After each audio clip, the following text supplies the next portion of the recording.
रहीम अस्सलाम वालेकुम नाज़रीन, मैं साइमा कवल और आप देख रहे हैं चीख उठा कराची। मोमिनाबाद में इस वक्त मैं हूँ और इस वक्त आपको मेरे अकब में ये आपको पुलिस के ज़ेरे इंतज़ाम चलने वाला ये सनशाइन रिहेबिलिटेशन वेलफेयर सेंटर नजर आ रहा होगा। पुलिस ने गुज़श्ता कुछ अदवार में बल्कि गुज़श्ता कुछ सालों में रिहेबिलिटेशन सेंटर्स का जो है वो उन्होंने आगाज किया है। यानी कि सिर्फ आप मुजरिम को सजा नहीं देते बल्कि जो मंशियात के आदी लोग होते हैं उनको पुलिस के ज़ेरे इंतज़ाम इन रिहेबिलिटेशन सेंटर में लाया जाता है और उनका इलाज किया जाता है। बेहतरीन कदम है पुलिस की तरफ से। हम अक्सर और बेशतर इसको सताइश की नज़रों से हम लोग इसको और अपने प्रोग्राम में भी इसको सताइशी अल्फाज से हम इनको नवाजते रहते हैं। यहाँ पर तकरीबन 100 से जायद मंशियात के आदी अफराद को रिहेबिलिटेशन सेंटर में इसमें लाया गया था और उनका इलाज चल रहा था ताकि वो मुआशरे के लिए एक कारामद शख्स बन सके, वो अपनी इस लत को छोड़ सके। कितना अच्छा काम हो रहा था वहाँ पे। लेकिन यहाँ के जो मंशियात फरोश थे उनको बिल्कुल भी ये पसंद नहीं आया, इसलिए कि उन्होंने कहा कि अगर ये काम हुआ तो हमारी दुकानें हो जाएंगी बंद। कैन यू बिलीव दैट कि इस जगह पर क्या किया गया है उन मंशियात फरोशों की तरफ से कि वो मुसल्ला होकर आए हैं, पुलिस के जेरे इंतजाम चलने वाले इस रिहेबिलिटेशन सेंटर में घुसे हैं। अंदर के मनाजिर में अंदर जाके आपको दिखाऊंगी, लेकिन वो तकरीबन 100 से ज्यादा मंशियात के आदी अफराद जो जेरे इलाज थे उनको यहाँ से छुड़वा कर ले गए। पूरा थाने की ईंट से ईंट बजा दी। यहाँ पर जो तबाही के मनाजिर है वो आपको मैं अंदर दिखाऊंगी। ये पुलिस के जेरे इंतजाम चलने वाली जगह का मैं बता रही हूँ और बाहर आके उन्होंने बाकायदा इतवार वाले दिन खिताब किया है जो मंशियात फरोश और यहाँ के और उनको जो सियासी बैक हासिल थी उन्होंने जाके किया। क्या चल रहा है शहर के अंदर, अंदर क्या ना मनाजिर मैं आपको जरा दिखाती हूँ। आप जरा तबाही की तरफ मनाजिर देखिएगा और उसके बाद सोचिएगा हम लोग किन जगहों पे हमारे जो थाने हैं वो क्या कैसे कैसे ऐसे मॉब्स को, ऐसे लोगों को और ऐसे गढ़ में बैठे हुए हैं और वो किन किन चैलेंजेस का सामना कर रहे हैं। ये वाकया यकीनी तौर पे आपको भी समझ में नहीं आ रहा होगा, मुझे भी समझ में नहीं आया था। मैं जब यहाँ पर पहुंची हूँ तब मुझे असल तस्वीर नजर आई है, तो मैं जरा आपको भी वो तस्वीर दिखाना चाहती हूँ, मेरे साथ रहिएगा। अब मैं आई हूँ इस पुलिस के जेरे इंतजाम चलने वाले इस रिहेबिलिटेशन सेंटर में। तबाही आप सिर्फ देखिएगा। जो अब से तकरीबन 24 घंटे पहले यहाँ पर जो एक ला कानूनियत का एक नाच हुआ यहाँ पर, एक बाकायदा तौर पे यहाँ पर पुलिस की तमाम तर ये जो अभी आपको नजर आ रहा होगा, ये पुलिस की तरफ से जो जितनी भी ये तबाही आप सिर्फ देखिएगा। किरची किरची करके चलेगा ये सब कुछ, किरची किरची करके कि यहाँ पर क्यों इलाज हो रहा है उन मंशियात के आदी लोगों का जो कि हमारे कस्टमर थे और जिनकी वजह से हम यहाँ पे अपना कारोबार चला रहे थे, यानी कि मंशियात का धंधा चला रहे थे। वो आपने कैसे बंद करवा दिया। तकरीबन इनको जब पकड़ा गया है इन मंशियात के आदी अफराद को, तो कहा जा रहा है कि यहाँ पर इस इलाके में जो कि मशहूर है मंशियात फरोशी के हवाले से, यहाँ पर तकरीबन इनको रिहेबिलिटेशन में दाखिल करने के बाद और उनका इलाज करवाने के बाद जो तकरीबन पुलिस के मुताबिक तकरीबन 50% से 65% तक यहाँ पर मंशियात का कारोबार ठप हो गया था। गेट बंद कर रखा है, लेकिन इसके बावजूद यकीन करें कि इस वक्त तबाही मैं देख रही हूँ कि ऐसा लग रहा है कि जैसे वो निशाने इबरत बनाने की उन्होंने कोशिश की हो कि आइंदा ये बंदों को पकड़कर उनको इंसान बनाने की कोशिश मत करना इन रिहेबिलिटेशन सेंटर में, वरना इससे ज्यादा बुरा हश्र हो सकता है। कैंटीन है। हम लोग थानों को कहते हैं कि थानों को कल्चर चेंज करना चाहिए और थानों को जरा थोड़ा सा उनके अंदर भी थोड़ा सा कोई जिंदगी के आसार नजर आने चाहिए। ये वो फ्रिज है जो ये कैंटीन है जहां पर आप आकर अगर कोई आपके पास कोई फर्ज करे कि जहाँ पे आते हैं, हम देख रहे हैं कि थानों को थोड़ा सा बदलने की कोशिश की जा रही है। ये पूरा टक शॉप था यहाँ पर पुलिस स्टेशन का, इसको तोड़ फोड़ के ये हाल कर दिया गया। इसके अंदर कोई भी चीज सलामत नहीं है। इस वक्त ये गया, ये जो आइस फ्रिज है जो जिसमें ये आप देखते हैं कि हमारे यहाँ पे दुकानों में भी और टक शॉप्स में भी होता है, उसको तबाह बर्बाद कर दिया गया। अच्छा, तबाह बर्बाद तो किया गया, जो इतने ज्यादा जंगली किस्म के लोग थे वो सारे डिब्बे भी खाली करके गए। ये इन्होंने तबाही, उन्होंने कहा कि हम अब आए हैं तो हम ऐसा मंजर पेश करके जाएंगे कि आपको याद रहे। ये आप अगर कोई अच्छा काम कर रहे हो और अगर हम थानों के हवाले से बात करते हैं कि भाई थाने जो है वो वहां पर जो है वो बिल्कुल एक रिवायती मंजर होता है, ये होता है।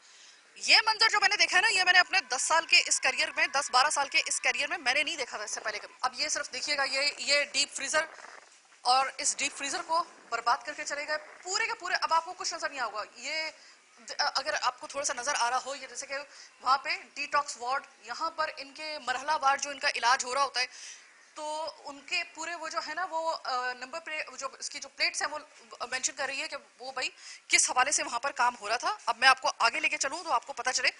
ये देखिए, यहाँ से छुड़वा के लेकर गए हैं इन्हें, जहाँ पे इनका इलाज हो रहा था। ये डिटॉक्स वार्ड है और ये चिल्ड्रन वार्ड है।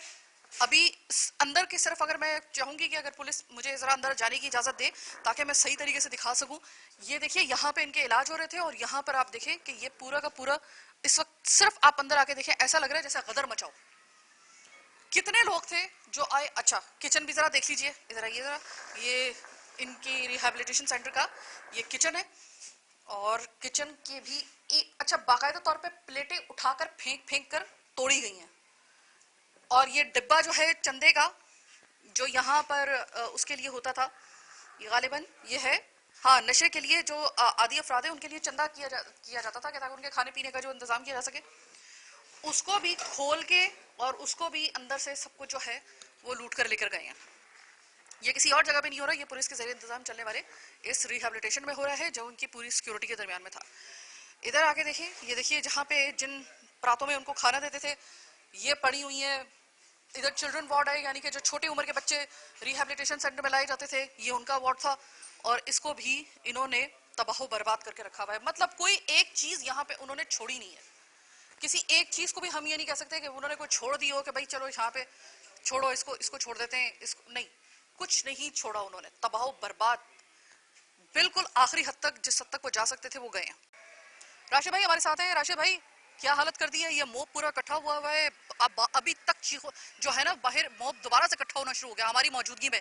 जैसे उनको पता चला कि मीडिया आ गया है और एक खातून एंकर साथ में है, तो वो इस वक्त जो है वो बाहर से वो अजीबोगरीब किस्म के नारे लगा रही हैं। पूरा जो थाना है हमारी मौजूदगी में, इसको अब एक मरतबा फिर से घेरे में इन्होंने ले लिया इन शरपसंदों ने। क्या कहेंगे, क्या हुआ था ये हफ्ते वाले दिन रात में हमारे 5-6 पेशेंट थे जो ग्रिल तोड़ के जा चुके थे, बाहर भाग गए थे, घरों में कूद गए थे। तो उनकी कंप्लेन हमारे पास आई थी, तो हमने वहाँ पर जाके उनको पकड़ने के लिए गए। तो उनके अवाम ने बोला कि हम इनको नहीं देंगे, ये हमारे घरों में कूदें। तो हमने बोला सही है, आप हमारे को दे दें, हम इनको सेंटर लेके जा रहे हैं।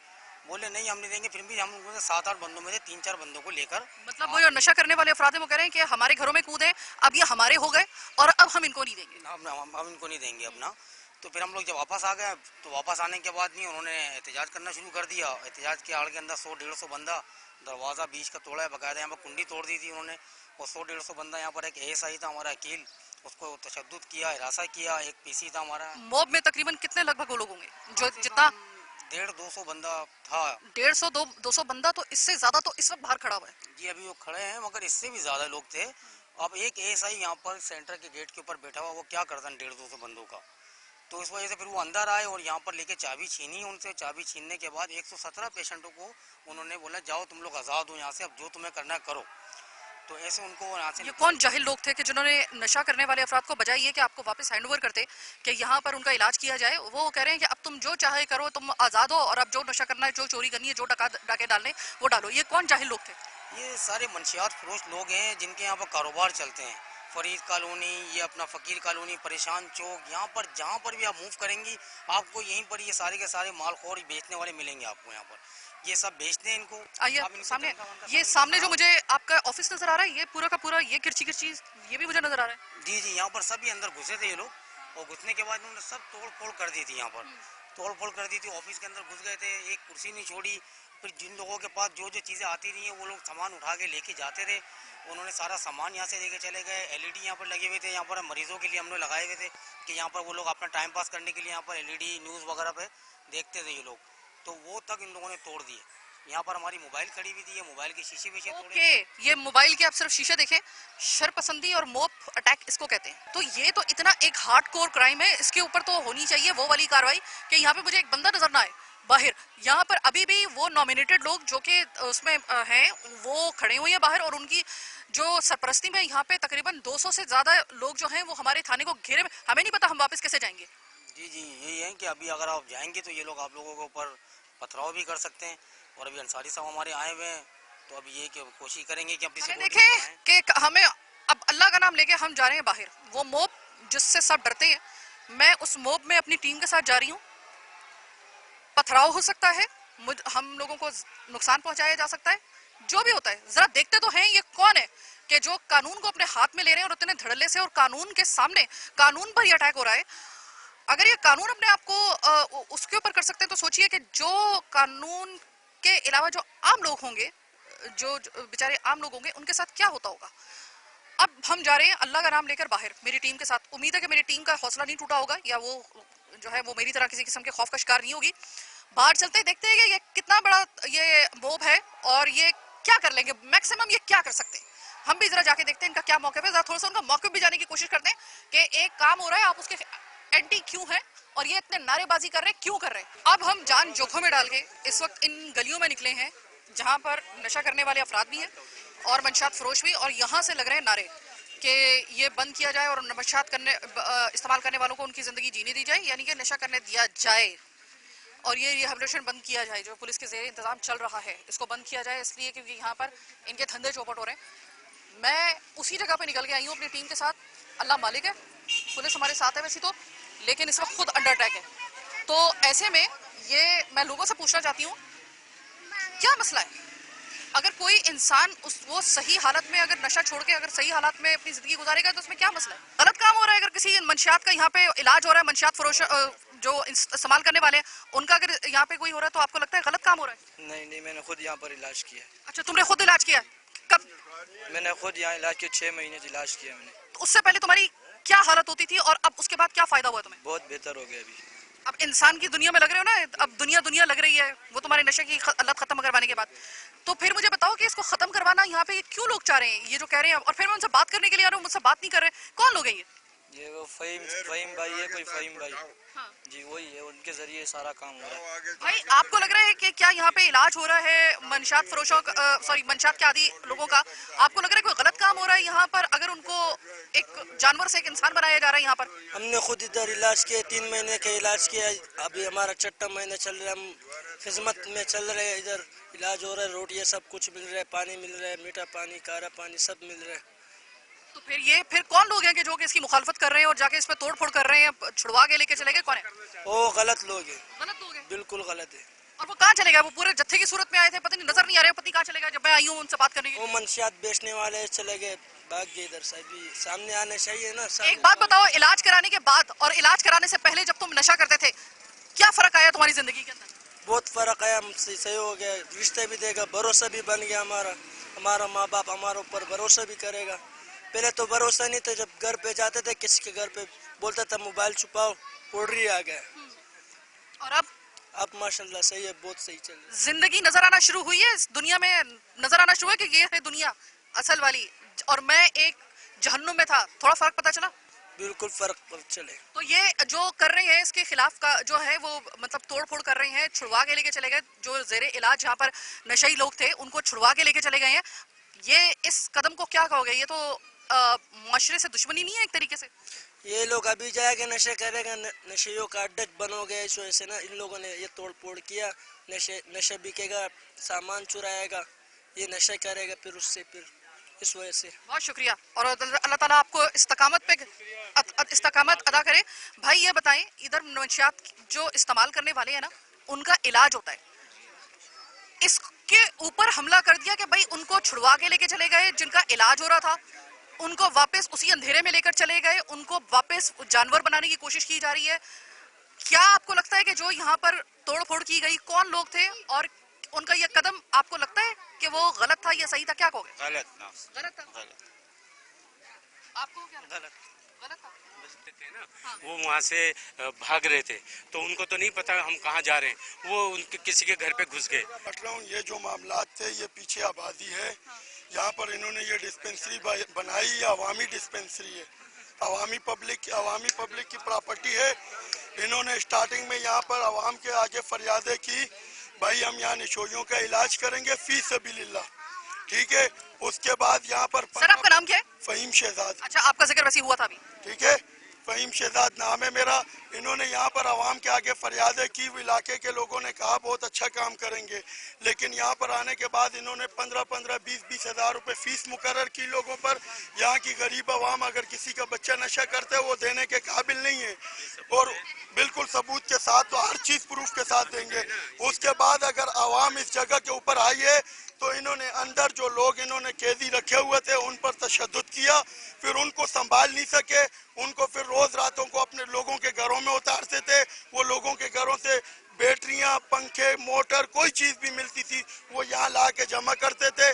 ठीक है, उसके बाद लोगों के घरों में लोग माँ बहने पमाल, इज्जत पमाल की, लोगों की माँ बहनों की इज्जत पुलिस ने की या वो नशाई अफराद ने की? पुलिस उसके साथ मुलविस थी। जो आप मुझे सबूत दे सकते हैं सर? जी बिल्कुल सबूत आप मुझे देंगे। सबूत दीजिए। जो डिस्पेंसरी के अंदर मौजूद हैं, अब एक कैदी मेरे हवाले है और वो मेरे से किस तरह फरार हो सकते हैं, आप मुझे इस चीज का जवाब अच्छा दें। ठीक है फ़हीम भाई, मेरी बात सुने। भाई कह रही हूँ इस वजह से बहन समझ के आप समझिएगा मेरी बात को, ठीक है?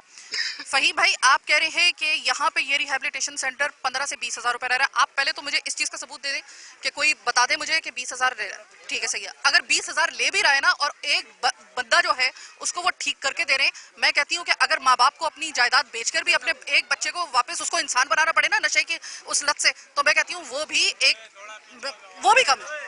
अगर चले ठीक है सही है, 5 हज़ार रुपए ले रहे हैं, उसमें खाना पीना सब इंक्लूड है, वो एक अलग मामला है। की बात आई है, खाना पीना जो है सिलानी वालों की तरफ से आ रहा था। वो इलाके के कुछ ऐसे समाजी लोग थे जो यहाँ पर उनके साथ फंडिंग में हिस्सा शामिल करते थे, लेकिन उसके बावजूद फीस मुकर्रर थी। और सबसे बड़ी बात यह है, मोमनाबाद की हदूद में ये डिस्पेंसरी बनी है, यहाँ पर एक नशोई भी मोमनाबाद हदूद का नहीं होता था। कोई कुरंगी, लांडी और वे क्या नाम है, पाक कॉलोनी, केमाड़ी, यहाँ से लोग आके यहाँ पे पेशेंट आते थे। तो यहाँ के पेशेंटों को क्यों नहीं लिया जाता? अच्छा आप मुझे बताएं कि सब छोड़े, यही इसी के अंदर डिस्पेंसरी के अंदर मंशियात दी जाती है, नहीं तो सबूत के साथ हम देंगे। यहाँ डिस्पेंसरी के अंदर फिर हम पूछते थे ये क्या वाक़या है, बोला मरीज बड़े तोड़ में मर जाएगा, हमारे लिए मुसीबत है। फिर जब आपको ये नजर आता है आपके लिए मुसीबत है और जब अंदर आप उसको नशा दे रहे हो तो फिर उसे बाहर कर दो। फ़हीम भाई अच्छा एक मिनट कलमा खालिक साहब, मेरे ख्याल में कि कलमा और कुरान इस मकसद के लिए नहीं होता। फ़हीम भाई हम इलाके के समाजी लोग हैं, हम आवाम के साथ हैं। फ़हीम भाई मेरी बात सुने, मैं इतनी देर से आपसे सिर्फ एक ही बात कह रही हूँ कि फ़हीम भाई अगर आपके देखिए एक तरीक़ेकार होता है, अगर आपको यहाँ पे शक है ना कि यहाँ पर खुद जो है वो उनका कोई इलाज वगैरह नहीं किया जाता और उनको जो है वो बस पैसे लिए जा रहे हैं, व्हाटएवर जो भी आपका वो है, कि यहाँ से जो है वो नशा करने वाले अफराद का इलाज बंद कर दिया जाए, आप इसका एक तरीक़ाकार ये होता है कि आप जाएं और इसकी एक दरख्वास्त लेकर मुतालिका इदारे तक जाएं, ठीक है, रादर देन कि आप मॉब बनाकर जो है वो किसी पुलिस की उस जगह को जो है वो तहस नहस कर दे। वो किसने किया? मैं आपकी इस बात को माजरत के साथ, जब ये वाक़या हुआ मुकामी लोगों ने अंसारी साहब को फ़ोन किया, अंसारी साहब का रिटर्न जवाब था आप जो कर सकते हैं करें। फिर उसके बाद मुतलका इलाके के लोगों ने 15 पे कंप्लेन की, बाकायदा 15 की गाड़ी आई, उन्होंने भी अंसारी साहब को फ़ोन किया। उनको अंसारी साहब का रिटर्न जवाब ये था आवाम जो कर सकती है करे और मैं जो करूँगा वो दुनिया देखेगी। तो इसका मतलब क्या आप गुंडागर्दी कर रहे हो? सर देखिए पुलिस की एक रेट होती है, रेट नहीं, आप पुलिस की रेट होती है सर, आपका मौक़िफ़ अपनी जगह पे, लेकिन पुलिस की एक रेट होती है। पुलिस ये नहीं कह सकती कि ठीक है सही है, पुलिस अगर आप आ रहे ठीक है सही है, फिर आप जो है वो करते हैं हम चले जाते हैं। देखिए सर पुलिस की एक रेट होती है, एक कानून होता है, एक हिसाब किताब से मुआशरा चलता है। जब आवाम पर अंदर से फायरिंग की जा रही है, सर आप मुझे एक वीडियो दिखा दें किस चीज की? अंदर से फायरिंग? बिल्कुल अंदर से फायरिंग हुई है, उसकी वीडियो भी देंगे हम आपको। फ़हीम भाई हर चीज पब्लिक ने नहीं, अंदर पब्लिक को फिर आपने असला दिया होगा, अंदर पब्लिक तो आपकी दी होगी। पुलिस वाले सर आप इल्जाम लगा रहे हैं, सबूत नहीं दे रहे। सबूत दूंगा, आप आप बिल्कुल हमारे साथ बैठे, आपको हर चीज वीडियो आपको दूंगा बाकायदा। जब फायरिंग हुई किस तरह लोग आए, किस तरह आवाम पर तशद्दुद किया। फ़हीम भाई आपका जरिया रोजगार क्या है? जी आपका जरिया रोजगार बेसिकली कपड़ों का काम है भाई। ठीक है, और पठान कम्युनिटी से आप पठान की हमारे पठान भाई हजारे जितने कौम के लोग हैं हमारे भाई हैं, ठीक है। इस मोहल्ले में रहते हैं, हमारे गांव की तरह एक मोहल्ला है। अच्छा आपको किस आप कह रहे हैं कि ये यकीनन इन्होंने दिए होंगे। देखिए एक चीज होती है, इसको हम कहते हैं इल्जाम के किराए में लाना, लेकिन इल्जाम उस वक्त तक इल्जाम रहता है कि जब तक उसको साबित ना किया जा सके। आप एक काम करें ना कि बजाय ये मॉब बनाने के आप मुतालिका इदारे में जाके एप्लीकेशन दें कि भाई हमें जरा थोड़ा सा डाउट है, जरा इसकी ऑडिट करवा लिया जाए। मैडम कल यहाँ पर पूरा दिन धरना रहा है। यहाँ पर हर चीज का मुतालबा हुआ। आज अंसारी साहब यहाँ पर आए। कल यहाँ पर जितने लोग आए उन्होंने मुआयदा किया। यहाँ पर डिस्पेंसरी की तरफ अंसारी साहब का कोई काम नहीं है। ठीक है, अंसारी साहब अगर यहाँ आए तो इसका मतलब यह गुंडागर्दी के राज पर आए। आवाम बेवकूफ है, आवाम को दबा देंगे। तो फहीम भाई, वो जो बच्चे कह रहे हैं कि हमारा इलाज यहाँ पे हुआ है, हम सही है, ये अभी अगर देखो, अगर 100 में 2-4 ये अपने साथ घर से लेके आ जाए ना, इनसे तो पूछो ये कहाँ के रिहायशी हैं। हाँ। मैं ट्रेवल सनशाइन में हूँ। मलकन पे मैं इलाज कर रहा हूँ। 3 महीने इलाज किया है। अभी मेरा 6ठा महीना चल रहा है। अच्छा, वो जो यहाँ पे वो कह रहे हैं कि हमारा इलाज हुआ है, एक तरफ आप कह रहे हैं यहाँ पे इलाज नहीं हो रहा। इनसे पूछो रिहायश आपकी कहाँ पे? ये बच्चे कहाँ पे रिहायश है? मेरा रिहायश है औरंगी टाउन 5 नंबर। आपका? मुशर्रफ कॉलोनी पे। चले यहीं पे, ये तो लोगों निकले। यहीं के नहीं है। अगर ये यहीं के इनायसी दे दें, सबूत दे दें इस इलाके के। इनायसी की उम्र नहीं है। पीछे वाले की भी उम्र नहीं है और किसी की भी उम्र नहीं है। मैं हूँ ना, आप यहाँ मैं के तो हूँ ना, मुताबिक आपको यहाँ- मैं तो हूँ ना। जी जी, मुझे मैं पता है। हूँ। हाँ, मुझे पता इसने है। भी यहाँ पे इलाज किया, इसने भी यहाँ पे इलाज किया, इसने भी किया है। आपने फहमी, इलाज किया? तू बच्चा नहीं है, देख तू बचपन से यहाँ मेरे साथ गुजारा ना। गलत काम नहीं है, जो गलत काम है उसको गलत बोलो। जो गलत है, देख मैंने आज तक तेरे को नहीं बोले। मोहल्ले का बच्चा था, मैं यहीं यहाँ पर। आप मान कर के ये इसी जगह का बच्चा था, इसका इलाज हुआ, तो फिर अब क्या रह रहा आज था? मैं आपको बता रहा हूँ, इस बंदे का सबूत दे सकता हूँ मैं। इस बंदे ने क्या इलाज हुआ ना? इलाज हुआ तो यही अंदर नहीं है। ये यहाँ आपका इलाज अंदर हुआ है, इस जगह पे हुआ बिल्कुल है? इसी जगह पे हुए। अगर 500 लोगों में अगर एक बंदा आके क्या हमारा इलाज हुआ। आप मुझे एक सबूत दे दें, यहाँ पे बंदे आके खड़े हो गए हैं, आप मुझे एक सबूत दे दें, जी, एक सबूत दे दें। मैं तो हर सबूत देने के लिए तैयार हूँ। आप मेरे- आप किस तरह का सबूत मांगना चाह रही है? मैं हर गलत सबूत बयानी देने- गलत है, गलत देख अच्छा फहमी, भाई, गलत क्यों गलत है। ये क्यों गलत बयानी करेंगे? बस अभी इसका बच्चा दिमाग है, मैं तो जो कहता हूँ, क्योंकि हमारे साथ इसने बचपन गुजारा हुआ है। पहले इलाज होता है साहब, अभी बता रहा हूँ। पहले इलाज होता था, हम बोलते हैं कि नहीं होता था। जो अभी जो अंदर जो हो रही है कहानी है ना, अभी जो खराब हो रही है। आप एक आपसे जो फहीम भाई से कह रही हूँ ना, मैं आपसे भी कह रही हूँ, आप लोग एक एप्लीकेशन और आप मुतालिका इदारे में क्यों नहीं दे रहे? हम मुतलके इदारों में एप्लीकेशन और कितने एप्लीकेशन है? ओ भाई, मेरी बात सुनो, आराम से जाएं आप। ये पुलिस के ज़ेरे इंतजाम चल रहा है ना, आप जाएं, आप आईडी ऑफिस में जाके आप एक सिर्फ वो दरख्वास्त दे दें। अगर खुदा की कसम अगर यहाँ पर कोई दूसरा काम हुआ ना, अगली दफा मैं आकर मैं खुद आपके साथ खड़ी होंगी यहाँ पर। आप वो कानूनी तरीका क्यों नहीं अपना रहे? आप गैर कानूनी तरीका ना अपनाए ना। मैं आपसे एक बात काटना चाह रहा हूँ। आपने आईजी साहब की बात की है। अंसारी साहब का कहना है इस दुकान में आईजी साहब का भी हाथ है। बोला इस धंधे आप में आईजी साहब पे भी इल्जाम लगा रहे हैं आप। नहीं, प्रूफ है हमारे पास। मैं सामने खड़े हुए हैं, मैं इनके सामने कहने हमने कभी भी नहीं कहा कि आईजी साहब चलाते हैं। ये आप झूठ बोल रहे हैं, झूठ बोल रहे हैं, झूठ है। पब्लिक प्रॉपर्टी है। इस वक्त हीट अप हो चुका है मामला। हम फहीम भाई से सबूत ले रहे हैं। बिल्कुल सबूत देंगे आपको। हर छोटी सी एक ब्रेक का वक्त हुआ है, ब्रेक के बाद वापस आते हैं।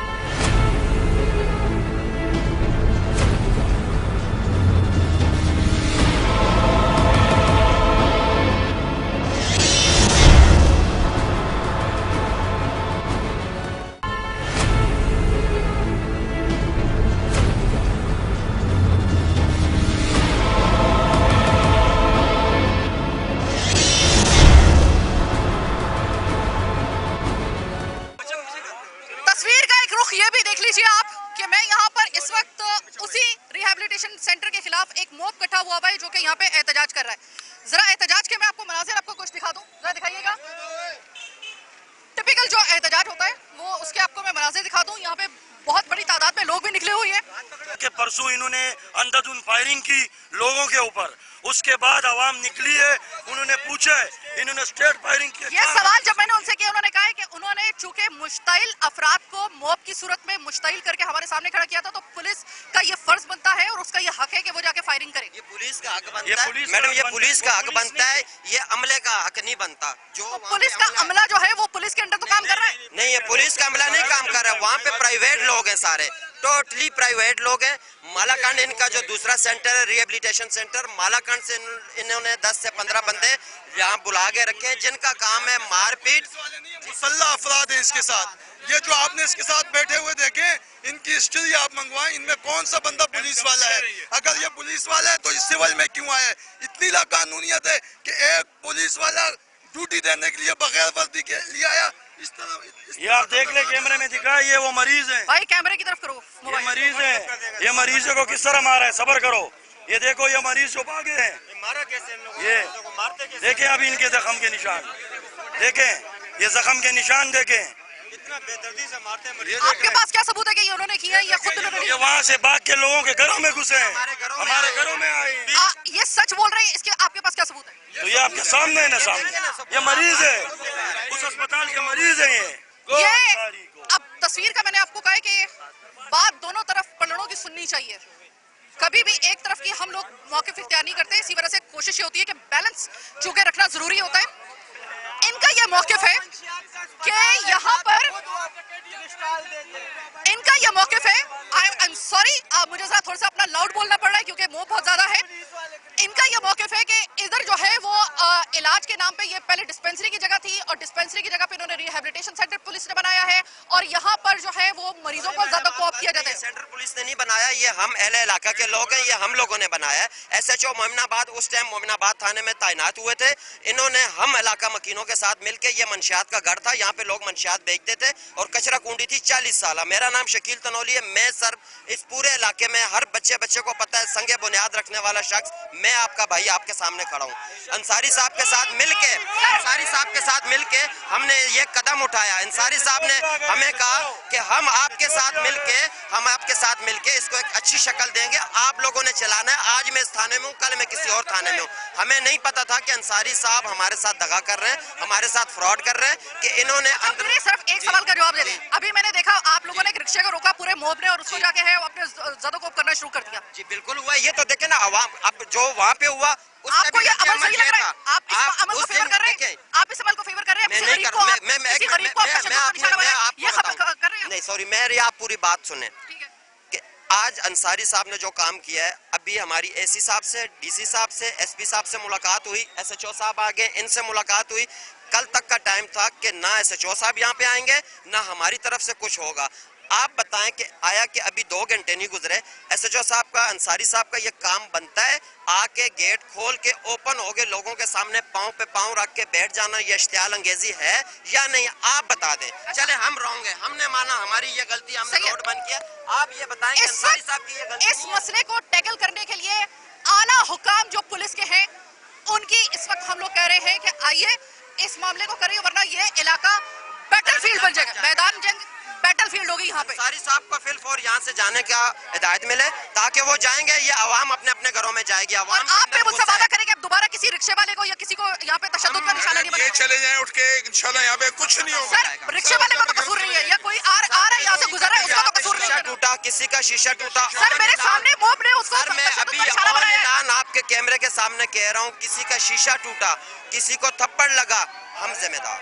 इस वक्त भारी तादाद में पुलिस की नफरी का यहाँ पे लाना जरूरी है, वरना यहाँ पर बहुत ज्यादा मुश्किल हालात हो सकते हैं। इस वक्त मुझे भी कान पड़ी आवाज सुनाई नहीं दे रही। अब्दुल खालिक अंसारी साहब जिनके जेरे इंतजाम ये रिहैबिलिटेशन सेंटर चल रहा था और जिनके सबसे ज्यादा इस हवाले से जो रेलेवेंट एक शख्सियत है वो मेरे साथ मौजूद है, अब्दुल खालिक अंसारी साहब।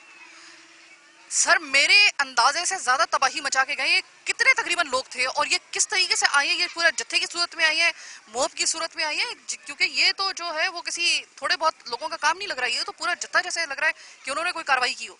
जी, ये इनकी बहुत पहले से प्लानिंग है। ये कम से कम 6 साल हो गए मुझे इस सेंटर को चलाते हुए। अब तक जो है तकरीबन 13,000 आदमी ठीक हो गए यहाँ से जा चुका है और इस वक्त मेरे पास 117 आदमी थे। तो ये यहाँ के जो चेयरमैन है मुमताज़ तनोली और वाइस चेयरमैन है सर अब्दुल्ला और कारी अजहर और फयाज और जमान खटक, खालिद शाह, यासिर, आबिद रहमान, ये इतने सारे लोग हैं, मेरे पास तो अभी नाम भी याद नहीं है। तो ये लोग हमेशा ही मुखालफत करते चले आए हैं। शकील हो गए, असलम हो गए, ये तमाम लोग इस हॉस्पिटल की मुखालफत ही करते आए हैं। सर एक इस इलाके के अंदर मैं कोई छठा ये प्रोग्राम कर रही हूँ, कराची के जो टॉप लिस्ट एरियाज हैं जहां पर सबसे ज्यादा मंशियात का और मंशियात इस्तेमाल करने वालों का जो गढ़ कहलाता है ना, उसमें ये मोमनाबाद का इलाका आता है।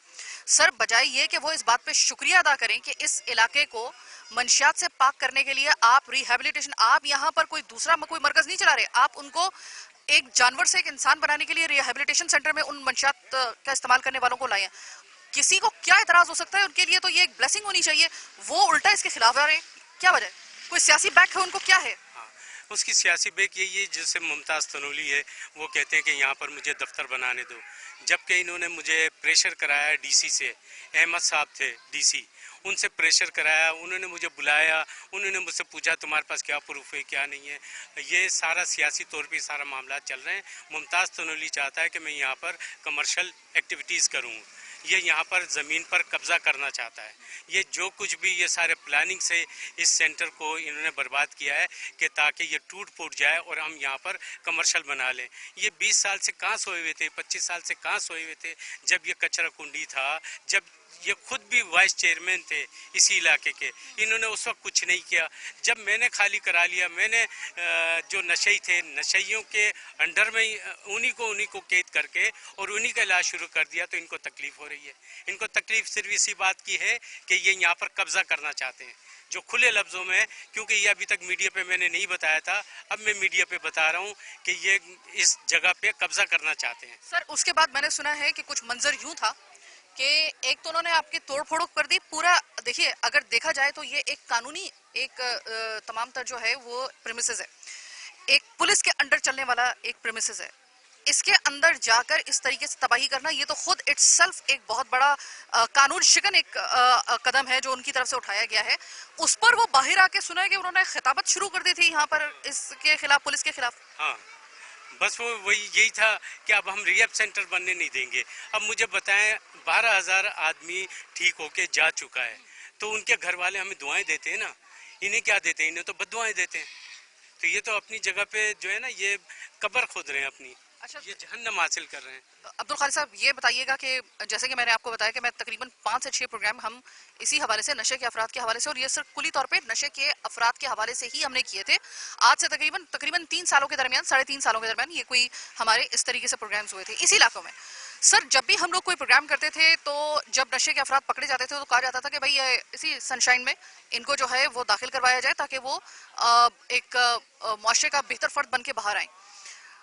तो सर ये बताइएगा, तकरीबन इस सनशाइन के आपके इस मरकज को, रिहेबिलिटेशन सेंटर और वेलफेयर को बने हुए जो पुलिस के जेर इंतजाम चल रहा है, लगभग कितने साल हो गए होंगे?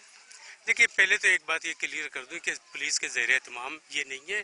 ये एक वाहिद पुलिस अफसर है, खालिक अंसारी, जिसने ये बेड़ा उठाया और वो अकेला चल रहा है। पुलिस हमारी मदद करती है, पुलिस हमारी हमदर्द है, पुलिस हमारी सरपरस्ती करती है कि क्योंकि जायज़ काम है तो वो सरपरस्ती मैं भी कहता हूँ कि करे, बाकी नाजायज़ तो वो भी नहीं कर रही। उसने सिर्फ हमें चला मैं रहा हूँ, मैं वाहिद पुलिस अफसर हूँ कराची पुलिस का, बल्कि सिंध का, बल्कि पाकिस्तान का फ़ख्र से कह सकता हूँ एक पुलिस अफसर है जो बेलोस होकर इस काम को चला रहा है। तो ये मंशियात फरोश को सपोर्ट करते हैं, जो इसके मुखालिफ हैं उनको भत्ता वसूल होता है, इसलिए वो करते हैं। मुझे मंशियात फरोशों से भी इतनी वो तकलीफ़ नहीं हुई जितनी ये शरपसंद अनासिर और ये जो सियासी लोग हैं इनसे मुझे तकलीफ़ है। क्या मैं, अगर मेरी मालूमात सही हैं और अगर गलत हैं तो आप मुझे इस पर बरमला आप टोक भी सकते हैं। मैंने सुना है और मेरी चूँकि रिसर्च भी है इस हवाले से, सर मैंने सुना है कि जब आपने ये रिहेबिलिटेशन सेंटर में आपने मंशियात के इस्तेमाल करने वाले यानी कि वो नशई अफराद को रिहैब में आपने दाखिल किया है, उस वक्त से काफ़ी हद तक यहाँ पर जो मंशियात फरोश है उनका धंधा चौपट हो गया। तकरीबन बताया जा रहा है 50 से 65% जो है वहाँ पे कमी वाक़या हुई इनके रिहेबिलिटेशन सेंटर में उनको दाखिल कराने के बाद, क्योंकि ज़ाहिर है कि लेने वाला नहीं होगा तो देने वाला जो है वो ज़ाहिर है उसका तो धंधा ठप ही हो जाएगा। और फिर अगर वो उनका धंधा ठप हुआ है, फिर उनको फेवर करने के लिए मंशियात फरोशों के एक तरीके से फेवर में ये जा रहे हैं ना, जो ये इसकी मुखालफत करें। सर आर यू श्योर कि उनके साथ कोई लिंकअप नहीं है? नहीं, मैं तो कहता हूँ उनका लिंकअप है, इसलिए कि वो क्यों मुखालफत कर रहे हैं। यहाँ कौन सा मैंने घर बना लिया, यहाँ मैंने कौन सा बंगला बना लिया, सिर्फ जो नशा वाला था वो नशे वाले का घर बनाया है और वो नशे वाले का इलाज हो रहा है कि 5,000 रुपये महीना लेता हूँ। 5,000 महीने में क्या डॉक्टर, खाना, रिहाइश, ये सब चीज़ें दे सकते हैं? महीने में 3 टाइम खाना, मेडिसन, हर चीज़ देते हैं, लेकिन इनको ये भी दुखता है कि 5,000 रुपये ले रहे हैं। तो भाई 5,000 नहीं लूँ तो मैं इसको कहाँ से चलाऊँ? मुझे कोई अल्लाह जानता है कि कोई फंड नहीं देता। जब मीडिया पे कह रहा हूँ तो कोई ऐसा है तो वो आकर बता दे। अब्दुल खालिद साहब, अहले इलाका, उनका क्या कहना है जिनके घरों के बच्चे और उनके घर के जो फर्द हैं वो यहाँ पे रिहेबिलिटेशन सेंटर में वो जब सेहत याब हो रहे हो और या उनका इलाज हो रहा हो, उनका क्या मौकिफ जो है वो आपके फेवर कर रहा है आपको, या वो भी आपके खिलाफ जा रहे हैं? वो तो हमें दुआएं दे रहे हैं, और ये 117 आदमी जब निकले हैं तो इनके घर वाले की कॉलें आ रही हैं कि वो घर नहीं पहुंचे। और दूसरी बात ये कि आधों ने कहा कि भाई हम इसको दोबारा लेकर आ रहे हैं, लेकिन मैं क्या करूं, यहाँ पर अभी मेरा कोई बंदोबस्त था नहीं। और मैंने फिर ये भी देखा कि जो किसी ने जो यह वाकया इस तरह शुरू हुआ है कि 4 लड़के यहाँ से तोड़ में थे, तो उन्होंने बाथरूम की खिड़की तोड़ के किसी के घर में घुस गए थे। उन्होंने उसको मारा पीटा, तो उनके घर वालों उन्होंने मुझसे कहा कि भाई हमारी जो तोड़ फोड़ हुई है उसके पैसे दे दो। मैंने कहा इसके घर वालों को बुला लो। उन्होंने उसके घर वालों को, उसके वालिद को बुलाया एक को, तो उसने ये बात कही कि भाई मैं इसका क्या नुकसान दूं, मैं तो 10-15 साल से ये झेल रहा हूँ। अब ये बताइए खालिद साहब कि इतना बड़ा हमला हुआ, किरची किरची करके रख दिया सब कुछ, पहले तो मुझे ये बताइएगा मजमूई तौर पे अब तक अंदाजा हो गया आपका कितना माली नुकसान हुआ है? हाँ, हमने कर लिया है तकरीबन। बहुत सी चीज़ें तो बाद में भी पता चली। अब जैसे ये हमारा शहबाज है, तो किसी घर वालों के मोबाइल भी रखे हुए थे, तो तकरीबन 8-10 मोबाइल उनके वो ले गए, और उसके 28,000 रुपये वो थे वो ले गए, और 86,000 हमारे दफ्तर के थे वो ले गए। हमारा टोटल 6 LED थी, 3 तोड़ दी थी, 3 उठा कर ले गए, कंप्यूटर उठा कर ले गए, DVR निकाल कर ले गए ताकि ये वीडियो में देख न लें के शक्लें। तो इस तरीके से हमारे 20 से 25 लाख रुपए का नुकसान इन्होंने किया है। अच्छा, अब ये मुझे बताइए कि इतना बड़ा हमला होने के बाद जो आपकी इस वक्त बहुत सिक्योरिटी आपने बहुत टाइट रखी हुई है, यहाँ पर तमाम हर जगह मुझे पुलिस एहलकार नजर आ रहे हैं आपकी, ये मुझे बताइए कि इसके बाद इनका मोराल गिर तो नहीं गया, या फिर इनको, क्योंकि आपके 2 पुलिस एहलकार जख्मी भी हैं बहुत शदीद, तो ये मुझे बताइए कि इस हमले के बाद आपका मोराल वगैरह नीचे तो नहीं आ गया? ये क्या इतने ही कॉन्फिडेंस के साथ खड़े हुए हैं पुलिस एहलकार, इनका मोराल क्या है इस वक्त? नहीं, पुलिस का मोराल तो कभी भी ख़त्म नहीं हुआ। ठीक है, गिनती के अगर किसी का मोराल गिर जाता है तो वो मैं नहीं कह सकता, लेकिन पुलिस है। इस वक्त पुलिस जो है वो खुद अंडर अटैक है। इस वक्त यहाँ पर 2 पुलिस एहलकार इस वक्त शदीद जख्मी हैं इस अटैक के नतीजे में।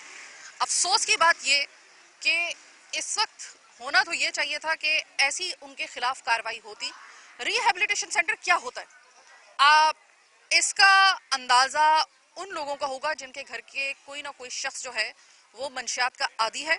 उस जगह को, जिसको मेरे ख्याल में कि और आपके यहाँ पे कोई जगह हो इसके लिए मुख्तस या ना हो, लेकिन इनके लिए मुख्तस होनी चाहिए। उस जगह जो पुलिस चला रही है जिसको, उस जगह को अटैक किया, उस जगह पर अटैक किया जाता है मुसल्लह अफराद की जानिब से, जो कि एक जत्थे की सूरत में आते हैं और सब कुछ किरची किरची करके 100 से जायद नशा करने वाले अफराद को छुड़ा कर ले जाते हैं। पुलिस को बाकायदा तौर पे यहाँ पे ज़दोकोब किया जाता है, क्योंकि मोब है। मोब को काबू करना, याद रखिएगा कि किसी के बस में नहीं होता है, ये आप अच्छे तरीके से जानते हैं। जब मोब की सूरत में आते हैं पूरे प्लानिंग के साथ, अब बहुत सारे जो नशा करने वाले अफराद को वो छुड़वा कर लेकर गए हैं, ताहाल वो अपने घरों तक नहीं पहुंच सके हैं। अगर मैं गलती पे नहीं हूं तो अब्दुल खालिद साहब, इनमें से बहुत से लोग नहीं पहुंच सके अपने घरों तक, आपने मुझे ये बताया अभी तक नहीं पहुंचा, ये नहीं पहुंच सके। तो ऐसे में ये जो अफराद नहीं पहुंचे, ये कहाँ पे हैं? वो अफराद फिर से बाहर निकलकर डकैतियां करेंगे, चोरियां करेंगे। सबसे बड़ी जो यहाँ पर स्नैचिंग और चोरी की वजूहात होती हैं, उनमें सबसे कलीदी वजह ये होती है कि नशा करने वाले अफराद जो हैं ये सबसे ज्यादा करते हैं। अब वो फिर से आजाद हो गए हैं, अपने घरों तक नहीं पहुंचे हैं, रिहेबिलिटेशन से जिनको छुड़वाया गया था, अब वो फिर आपके और मेरे घरों में और हम चलते हुए हमसे डकैतियां करेंगे, चोरियां करेंगे। कौन है इसका जिम्मेदार? वेल, आज का प्रोग्राम बड़ी अजीब एक अंदाज में हम यहाँ पे करने के लिए आए हैं। इससे पहले मैंने कभी ऐसा प्रोग्राम नहीं किया था। और ये देखें, अब ये देखिए, अब यहाँ पे ये मोब इकट्ठा हुआ है। अब सिर्फ दिखाइएगा मेरे कैमरामैन को, मैं कहूँगी सामने ये देखिए, ये मोब जो आपको नजर आ रहा है, ये पूरा का पूरा जो है ये यहाँ पर इस थाने के सामने जमा हुए हैं और ये ज़दोकोब कर रहे हैं कि भाई यहाँ पे बाहर निकले। मतलब हम भी इस वक्त निशाने पर हैं, देखते हैं क्या होता है। आज का प्रोग्राम बस यहीं तक। मुझे मेरी टीम के साथ दीजिए इजाजत। अल्लाह ने के बाद।